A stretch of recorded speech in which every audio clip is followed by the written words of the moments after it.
Hello friends, आज हम लोग रिसर्च मेथड के बारे में पढ़ेंगे।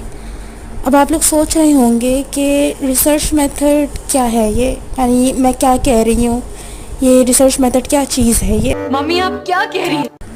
रिसर्च मेथड में वैसे बहुत सारे मेथड्स आते हैं, जैसे experiments, self reports, case studies, observation, correlation and longitudinal studies.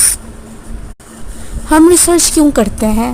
कभी आपने सोचा होगा कि हम क्यों करते हैं, why we use research methods. तो इसका जवाब ये है कि हमें एक एविडेंस पता चल जाता है, हमें एक एविडेंस पता चल जाता है और हम उस एविडेंस के बेस पे उसको हम अपनी लाइफ पे इम्प्लीमेंट करते हैं। जैसे कि फॉर एग्ज़ाम्पल, पहले के ज़माने में जब जब एक्सरसाइज करते थे ना, वर्कआउट करते थे जब, तो क्या होता था कि वो लोग फ़ैन बंद करके वर्कआउट करते थे, एक्सरसाइज करते थे।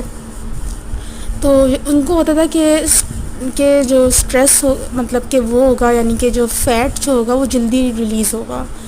लेकिन ऐसा नहीं, उसमें स्ट्रेस भी पहुंच रहा होता है उनको, तो इतना ज़्यादा इफ़ेक्टिव नहीं हो रहा होता है। लेकिन जैसे जैसे रिसर्च हुई, तो रिसर्च से हमें एक एविडेंस मिला कि हाँ, कि जब फ़ैन खोल के एयर कंडीशन रूम में जब एक्सरसाइज की जाती है तो बॉडी जो है वो रिलैक्स फील करती है और बहुत जल्दी जो है वो ना वेट अपना जो है वो लूज़ करती है।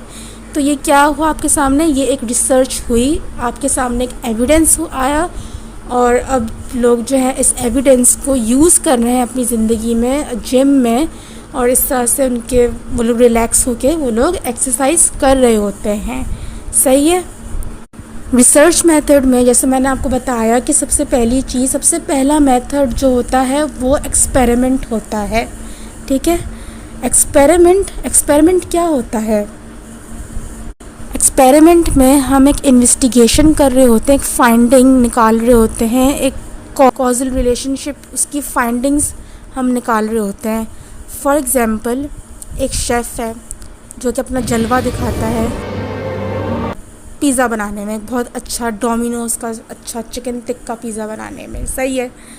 तो ये है कि अब जब उसने पिज़्ज़ा बना लिया, तो अब आप नोट करें कि जो भी इंग्रेडिएंट्स और जो भी एफ़र्ट उसने डाली और जो भी इंग्रेडिएंट्स डाले उसने डो में, तो वो जो इंग्रेडिएंट्स जो थे ना, वो कॉज़ था एक तरह से, इसको हम कॉज़ कहेंगे। और जो सारे इंग्रेडिएंट्स और जो एफ़र्ट जो डो पे आया सारा, वो डो जो था वो हो गया आपका